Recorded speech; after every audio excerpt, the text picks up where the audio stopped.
Je demande maintenant à Grégoire Carnero de présenter la première délibération, parce que Flourens et Pimbalma l'attendent et sont des communes C'est de la très métropole. intéressant, effectivement. Merci, Président, puisque c'est la mise au gabarit et aménagement d'une voie verte, une voie de 2,8 km. C'est ça avant tout, mais pas seulement. C'est aussi, bien entendu, le renforcement des espaces arborés avec des dizaines d'arbres. C'est aussi la rénovation de l'éclairage public. C'est également la mise en accessibilité des arrêts de transport en commun pour les personnes à mobilité réduite. C'est aussi la création d'un giratoire. Donc vous avez là la panoplie de ce qu'on fait dans un PAM. Et nous en sommes à un projet d'investissement de 3,5 millions. Je voudrais le rappeler. Le département, d'ailleurs, participera à hauteur de 900 000 euros sur ce projet. Donc voilà un beau projet, effectivement, qui met en évidence la démarche équilibrée que nous mettons en œuvre. Merci. Y a-t-il des souhaits d'intervention sur cette première délibération? Oui, Madame Morin. Oui. Alors, comme je l'ai indiqué lors de la commission du 1er décembre, il est important, s'agissant des voies vertes, de séparer les flux piétons et cycles. Car d'une part, ces voies sont de plus en plus utilisées, et d'autre part, il y a de nouveaux usages, avec notamment les NEM, nouveaux engins de mobilité. La conjonction des différents acteurs, usages et engins, qui circulent chacun à des vitesses différentes, est génératrice de conflits d'usage. Je vous propose donc d'anticiper ces futurs usages plutôt que de les subir ultérieurement.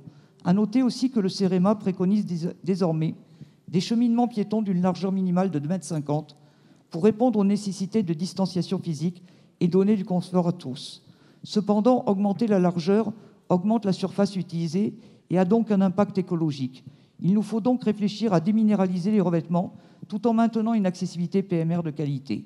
D'autant plus que le vieillissement de la population et les progrès de la réanimation doivent être anticipés. Sur la méthode, plus nous ferons participer les habitants dans leur diversité, au plus près des projets, plus nous serons capables d'innover, tout en permettant l'acculturation des techniciens qui sauront encore mieux répondre aux demandes des habitants. Alors j'ai bien noté la proposition de Grégoire Carnero, et je le remercie, de se rencontrer prochainement pour mettre à plat cette question sur les projets futurs. Nous voterons donc cette délibération. Néanmoins, il me semble important de s'interroger dès maintenant sur le coût supplémentaire qu'engendrera la mise à niveau ultérieure de cet aménagement, de façon à les éviter à l'avenir. Je vous remercie. Merci. Y a-t-il d'autres interventions? Non, je vais demander à Grégoire Carnero, qui vous attend avec impatience, de vous répondre dans l'instant. Oui, effectivement, je vous ai répondu lors de la commission que vous avez citée que pourquoi pas, s'agissant d'une réflexion. Mais attention, ne préjugeons pas du résultat. N'allons pas déjà à la réflexion avec ce qu'il faut faire.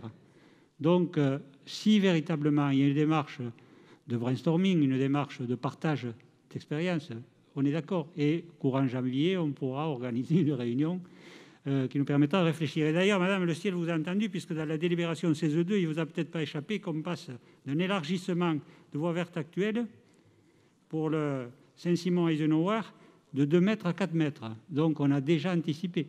Mais bien entendu, ce type d'élargissement ne convient pas à tous les projets. Je mets aux voix cette délibération 16.1. Qui ne participe pas, qui s'abstient, qui vote contre. Elle est adoptée à l'unanimité.